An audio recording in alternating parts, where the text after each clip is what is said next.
right, welcome to the Clarity Challenge. Our conversation starter has been about have you ever struggled with being single?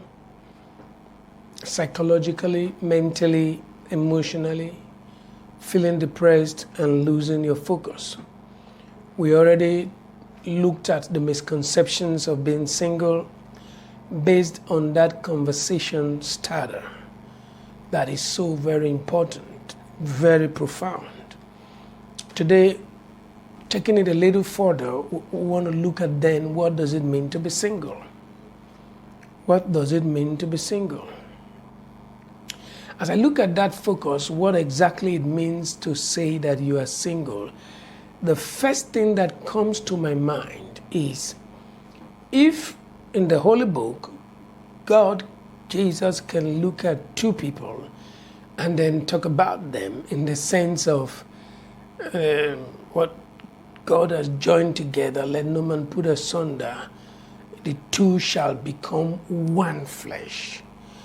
If God can look at two people and conceptualize the possibility of two becoming single,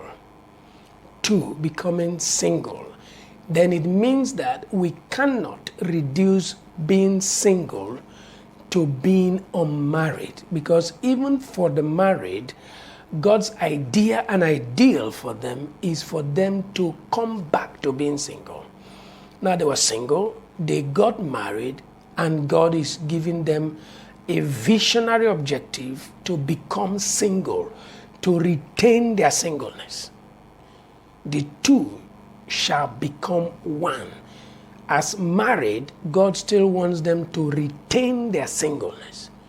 Then the single cannot be thinking of how to be double.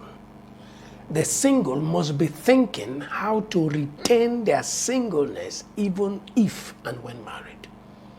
So being single, therefore, does not necessarily mean just being unmarried. No. 1,000 times no. Singleness is beyond that, and we must begin to think about how to truly become single. The reasons are obvious. Unless you are truly single, you are not qualified to be married. Being truly single is a critical criteria for being married and for being able to stay married. I'll give you one more example. Jesus looks at my two eyeballs, and then in reference, he says, if the eyes be single, then the whole body will be full of light.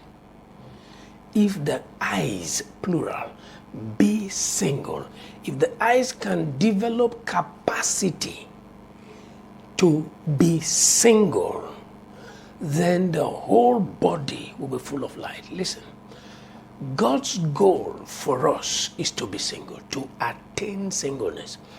Many of us unmarried people are not even single. It is why it is worse, difficult, almost impossible for us to be single in marriage, which is God's ultimate objective and purpose. You get the point. It says we have to live and then cleave. Therefore shall a man leave his father and mother and cleave. The cleaving must result in oneness, singleness. The goal of marital couples, the goal of God for marital couples is to achieve vital singleness. When the priest or the court joins you, you are legally single, legally one. That does not mean that you are vitally one. Becoming vitally one is a responsibility, is a process, is an intentional engagement. So he says, as soon as both of you can become one, if the eyes be single, all over the scripture, written by the Holy Spirit and all the epistles, the Bible keeps saying, be of one mind. Be of one mind. That's a lot of work. Intentional work. A lot of work. And that is impossible without intentional conversations. As conversations, healthy, sincere, heart-filled, open-hearted conversations hold, people just gradually dissolve into themselves, become so connected. Conversations from the heart make two hearts to begin to beat as one in such a way that as you meet this one here and ask a question about a thing, the very thing the person says, meet that the next person, put a call through, call the next person, ask the same question, the person is saying the same thing on the same matter, and you're like, how in the world can you guys say the same thing on this? Our ability to attain singleness is critical to marital success. It is the reason why I was like, no. When we asked in class about vision goals, vision statements from our mother couples, and they were giving me varied opinions about what their vision was. I said, nah. If before you started, you don't even have a single vision, a single unified core value, how in the world are you going to attain oneness? So, if two can become one, if two eyes can become single, then, trust me, singleness is not about being unmarried. It's beyond that. I therefore believe that being single means you are one in number, intact and undivided. One in number, intact, complete, healthy, unbroken, undivided, consisting of a separate, unified, unique whole, complete all by yourself. It is the reason why I agree with one of the submissions by one of the participants on the platform when she said singleness is a disposition, and therefore it should be enjoyed even after marriage. Profound statement. It is a disposition and should be enjoyed even after marriage. Because if you do not attain singleness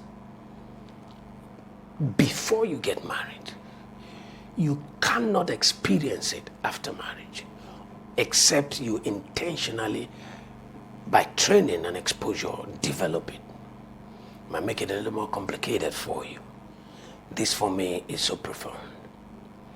I therefore believe that singleness depicts an independent number that is complete by itself. Singleness depicts an independent number that is complete by itself. Trust me, when an independent number that is complete by itself gets married to another independent number that is complete by itself, wow, it's going to be an amazing combination where individuality is respected and recognized and yet synchronized into an indivisible unit that can take the world by storms. I hope I'm not making this too complicated, but all I can say is that singleness has to do with individuality. It has to do with authenticity. And it is important that being married doesn't take it away from you. If you get married and you are no more authentic, you are no more the you that you are. If you're married and you lose your individuality, your identity, your uniqueness, then something is fundamentally wrong. It is the reason why on the platform we recommended a few things that can help you deal with the depressions, the trauma, the lack of health, the loss of self-esteem, the feeling of inadequacy, the feeling of not being complete that comes with when you are not married. that feeling that makes you think that everything in your life is wrong, going negative, going south, just because you are not married. That feeling needs to be intentionally dealt with. Let me say this.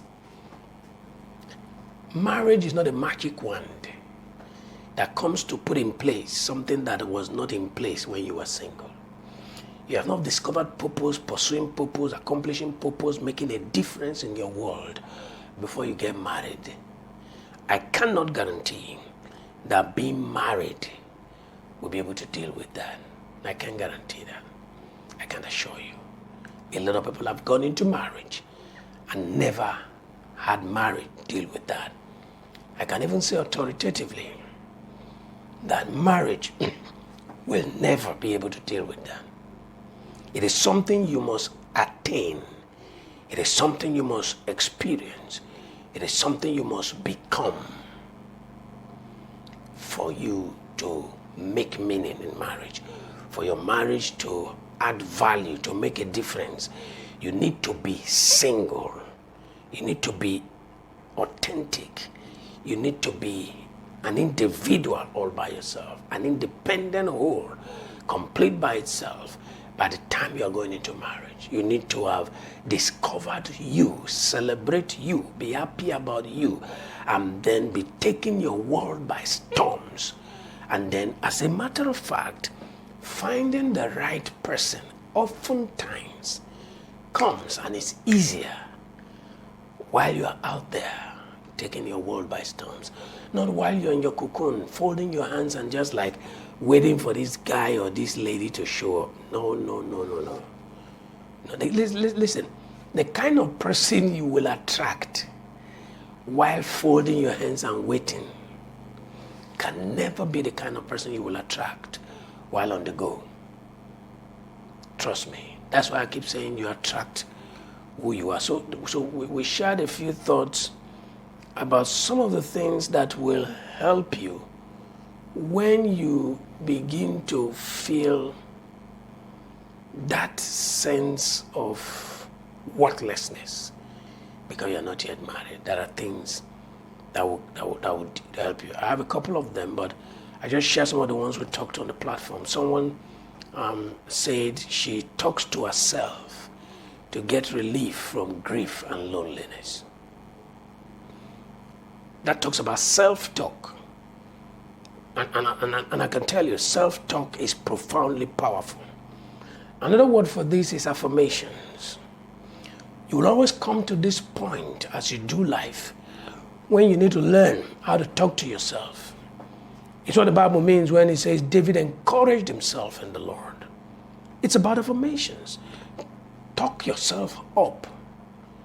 No, you can't watch yourself go depressed. No, you can't with your two eyes open. You see yourself going south and you're watching. No, you talk yourself up. David would always talk to himself, my soul, be not cast down. Don't be cast down. Don't give up. Don't be disillusioned. You don't watch yourself go down. You talk to yourself. You begin to use amazing affirmations.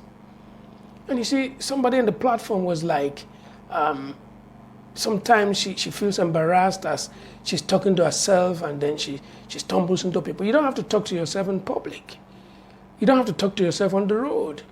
If you do enough of self-talk in the toilet, in your bedroom, in your bathroom, before the mirror and hit the road, your entire day will be completely overruled by your self-talk. You don't have to go do it on the road. That's like being somnolent or sleepwalking or talking to yourself. That looks like a mental health issue. That's a picture it paints in public. But if you do that enough indoors and then you hit the road, you'll be fine. You'll be fine. You don't have to do it on the road. So you can change the way you feel just by the way you talk. It can change the narrative. Someone else says when she feels like that, she does what I call energy redirection. She puts more energy in a lot of things around. work, church, school, when you are engaged, when your hands are engaged, your mind is engaged. When your mind is engaged, it can be depressed. Listen, I'm going to talk about depression later. But oftentimes, it is where you put your focus. Refocusing is critical. Because when you change where you keep your focus, then it's going to be amazing. Somebody says she focuses on what is here and not what is gone. That person was somebody who, I think either she had a relationship for 6 years and it failed, and then she felt overwhelmed and depressed by coming back to, as it were, being single, and then she had to focus on what is here and not what is gone. So there's a sense in which what you're focusing on defines your state of mental health, your state of emotional health. Focus. I'll come talk about that in a bit in another broadcast. It's so important. Another lady said she was single at the time, but never alone. She said, I made sure I was never on my own alone. After the close of work, I will go to my friend's place as my clothes for work the next day is always with me. How else can somebody be intentional? She had friends. She had just come out of a relationship that didn't work. Every time, your sense of aloneness is amplified when a relationship fails, when you come out of a relationship. But the way to deal with it was that she refused to be on her own anytime. She had to be in the midst of friends. And so this is so important. You have to be intentional in dealing with these things and re-engineering your sense of completeness, no matter who is in your life and who is not in your life. I'll be right back for part 3 of this broadcast. Thank you so much for being here. I'll see you.